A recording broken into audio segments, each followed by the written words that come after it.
SSLG officers daw na overachievers na nagpaparamdam dito.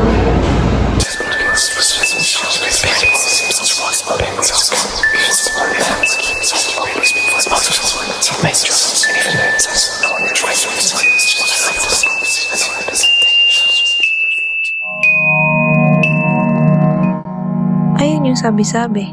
Pero meron talagang isang pinaka-pinaniniwalaan. Ang sarili nilang nanay nagkulong sa kanila sa CR na iyan. Dito rin nagtrabaho ang nanay nila at naging guro din nila. At hanggang ngayon, nagtuturo pa rin siya dito.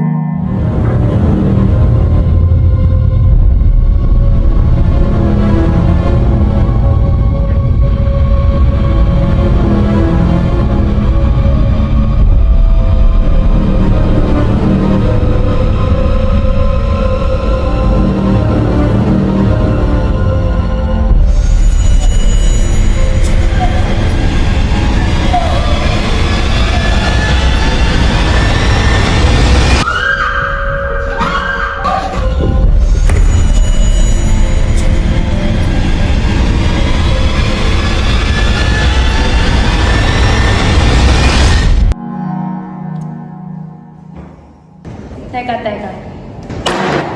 Ano yan? Di ba isang linggong binigay ko sa inyong oras? Bakit walang kwenta pa rin ang gawa mo?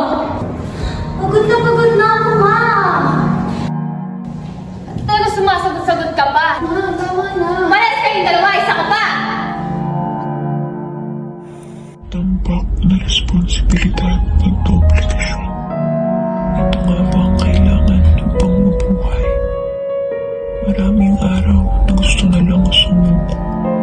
Ginagawa para sa medalya at matataas na marka. At madalas ay para sa masa.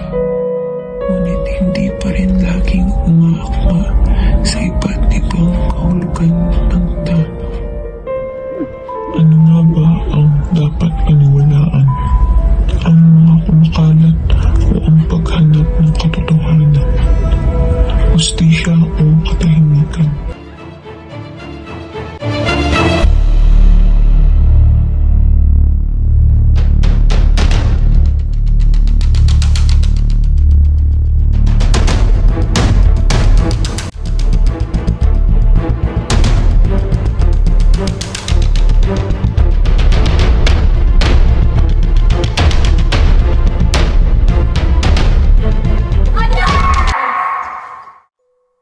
Totoo ba lahat ng yun o akusasyon lamang?